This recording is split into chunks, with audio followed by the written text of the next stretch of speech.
হাজার বছরের শ্রেষ্ঠ বাঙালি জাতির পিতা বঙ্গবন্ধু শেখ মুজিবুর রহমানের 50তম শাহাদত বার্ষিকী বাংলাদেশ আওয়ামী যুবলীগ সংযুক্ত আরব আমিরাত শাখা কর্তৃক আয়োজিত আজকের এই শোক সভা উপস্থিত সকলকে মুজিবের শুভেচ্ছা।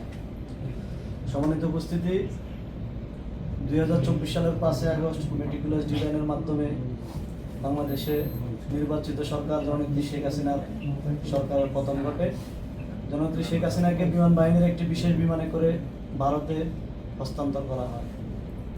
সেই দিনটি বাংলাদেশে মুক্তিযুদ্ধের কালো অধ্যায় শুরু হয়। আজ মুক্তিযুদ্ধের পতাকা অর্ধনমিত। বাংলাদেশকে খামচে ধরেছে স্বাধীনতার বিরোধী সেই পুরনো শকুন। সম্মানিত উপস্থিতি, সংক্ষেপে কথা বলতে হবে। দুটি কথা বলতে চাই। আহমদ ছফা বলেছে, বাংলাদেশে যখন আওয়ামী লীগ জিতে তখন কিছু লোক জিতে যায়, আওয়ামী লীগ যখন পরাজিত হয় তখন বাংলাদেশ পরাজিত হয়। তিনি এই কথাটি কেন বলেছিলেন এটা শুধু তিনিই বলতে পারবেন।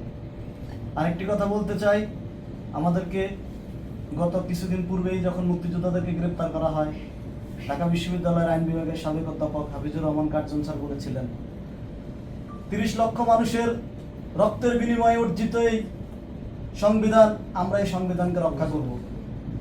30 লক্ষ মানুষের রক্তের বিনিময়ে বাংলাদেশ, আমরা এই বাংলাদেশকে রক্ষা করব। আমি শুধু একটি কথা বলতে চাই, বাংলাদেশ আওয়ামী লীগ, যুবলীগের, ছাত্রলীগের, মুক্তিযুদ্ধের সপক্ষে সকল শক্তিকে ঐক্যবদ্ধ হতে হবে।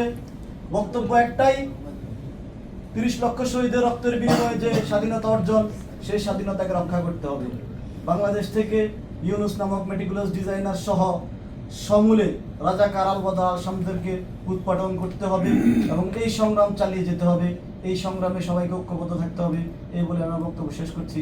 জয় বাংলা, জয় বঙ্গবন্ধু, বাংলাদেশ চিরজীবী।